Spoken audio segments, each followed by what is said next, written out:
Hey listeners, this is Ben, the Amateur Exegete, and you're listening to episode 23 of Bible Study for Amateurs.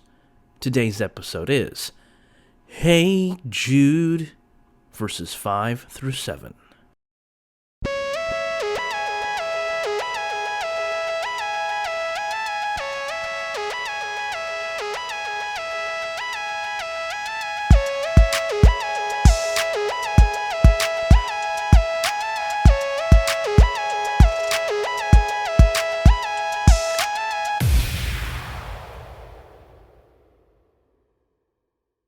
Last time, we looked at verses 3 and 4 of the Epistle of Jude, noting that these verses gave an appeal for the recipients to contend for the faith, as well as the grounds for that appeal on account of so-called intruders, no doubt Christ followers themselves, of whom Jude disapproved. Today, we continue our look at the letter, particularly verses 5 through 7. For those listeners who are just now starting to listen to this podcast, our journey through Jude is done utilizing the various tools in my amateur toolbox that I discussed in episodes 11 through 20. So, if you haven't listened to them, you might want to go back and give them a go.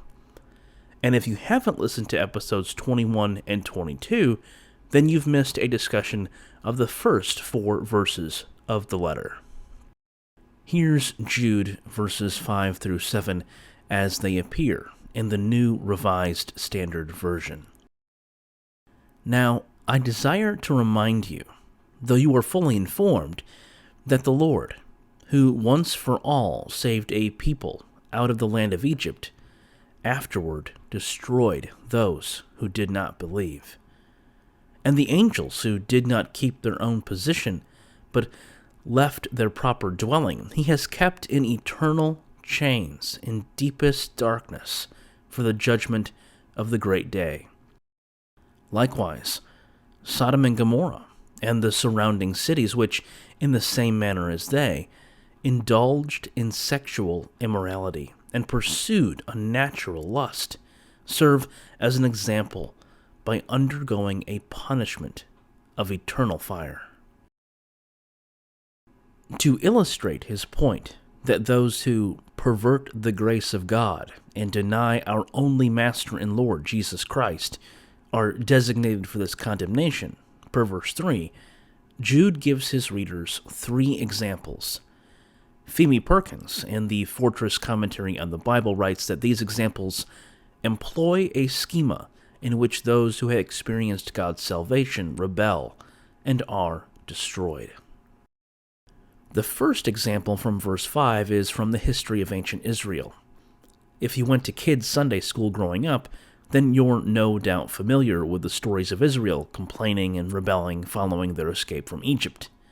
In Numbers 14, for example, in response to the spies' reports about the nature of the Promised Land, filled with giants that they had no hope of removing, the people decided to appoint a leader and return to Egypt. Yahweh, consequently, decides to destroy them completely until Moses intervenes.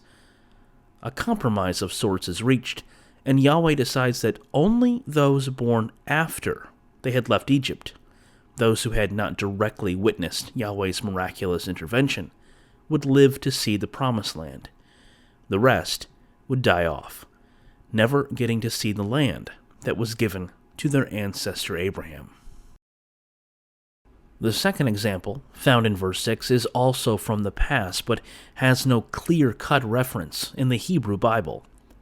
Andrew Jacobs, in his notes for the Jewish Annotated New Testament, says that verse 6 refers to common legends of the fall of angels based on Genesis chapter 6, verses 1 through 4.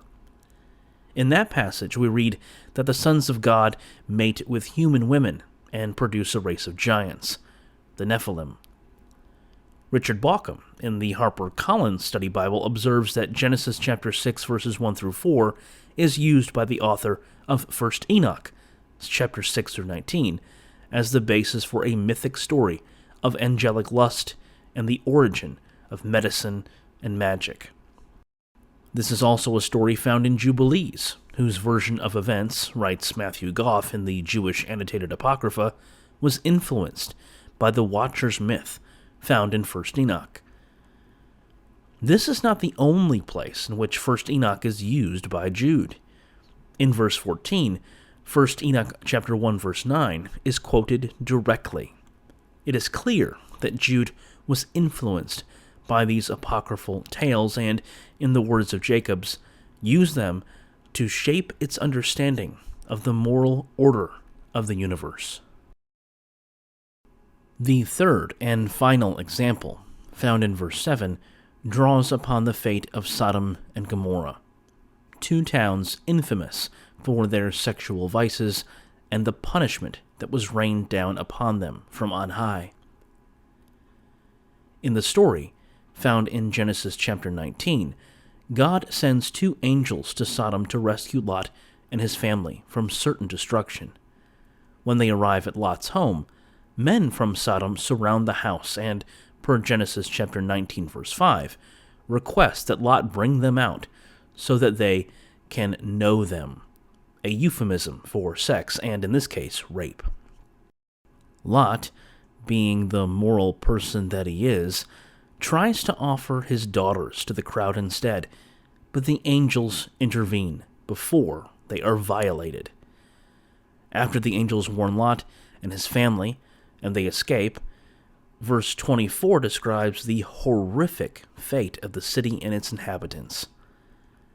Then the Lord rained on Sodom and Gomorrah sulfur and fire from the Lord out of heaven. These examples serve Jude's purpose well. They are vivid and show that God does not treat sin lightly.